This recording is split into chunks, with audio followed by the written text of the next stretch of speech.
ഉത്തരാടം നാളുകാരെ സംബന്ധിച്ച് ഗുണദോഷ സമ്മിശ്രമായ സ്ഥിതിയാണ് വിഷു സംക്രമ ഫലമായിട്ട് കാണുന്നത്.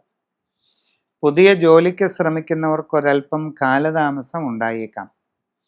നിങ്ങളുടെ കർമ്മരംഗത്ത് പ്രതികൂലമായിട്ടുള്ള പല സാഹചര്യങ്ങളും വരാം. വിവിധ മേഖലകളിൽ സ്വന്തമായി തൊഴിലുകൾ ചെയ്തുകൊണ്ടിരിക്കുന്നവർ വളരെ ശ്രദ്ധിക്കണം. ഇങ്ങനെ സ്വയം തൊഴിൽ ചെയ്തുകൊണ്ടിരിക്കുന്നവർക്ക് അവനവൻ്റെ കർമ്മമേഖല ഒരുവിധമെങ്കിലും ഭംഗിയായി തുടർന്നു കൊണ്ടുപോകുവാൻ വളരെ പരിശ്രമിക്കേണ്ടതായിട്ടാണ് കാണുന്നത്. പഠിക്കുന്ന കുട്ടികൾ തങ്ങളുടെ പഠന നിലവാരം കുറെയെങ്കിലും തൃപ്തികരമായി മുമ്പോട്ട് കൊണ്ടുപോകുന്നതിന് വളരെ ജാഗ്രതയും ശ്രദ്ധയും നൽകുക.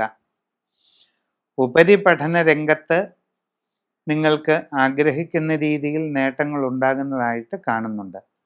കച്ചവടക്കാർക്ക് സാമ്പത്തിക നഷ്ടങ്ങൾക്കിടയുണ്ട്, വളരെ ശ്രദ്ധിക്കുക. അന്യദേശങ്ങളിൽ വിവിധ മേഖലകളിൽ ജോലി ചെയ്തുകൊണ്ടിരിക്കുന്നവർക്ക് അപ്രതീക്ഷിതമായ പല ബുദ്ധിമുട്ടുകളും ഉണ്ടാകാം. നിങ്ങളുടെ തന്നെ അശ്രദ്ധയും ആലോചനക്കുറവും കാരണം തൊഴിൽ രംഗത്ത് പോരായ്മകളും പാളിച്ചകളും ലഭിക്കുന്നതായിട്ട് കാണുന്നുണ്ട്. അത് നിങ്ങളുടെ ജോലിയെ തന്നെ ബാധിച്ചേക്കാം. യാത്രാക്ലേശം, അലച്ചിൽ ഇവയൊക്കെ ഉണ്ടാകാവുന്നതാണ്. വളരെ ശ്രദ്ധാപൂർവം കാര്യങ്ങൾ ചെയ്ത് മുമ്പോട്ട് പോവുക. സമഗ്രവും സമ്പൂർണവുമായ രാശിചിന്തയിലൂടെ ഉചിത പ്രതിവിധി കണ്ടെത്തി അനുഷ്ഠിക്കേണ്ടതാണ്.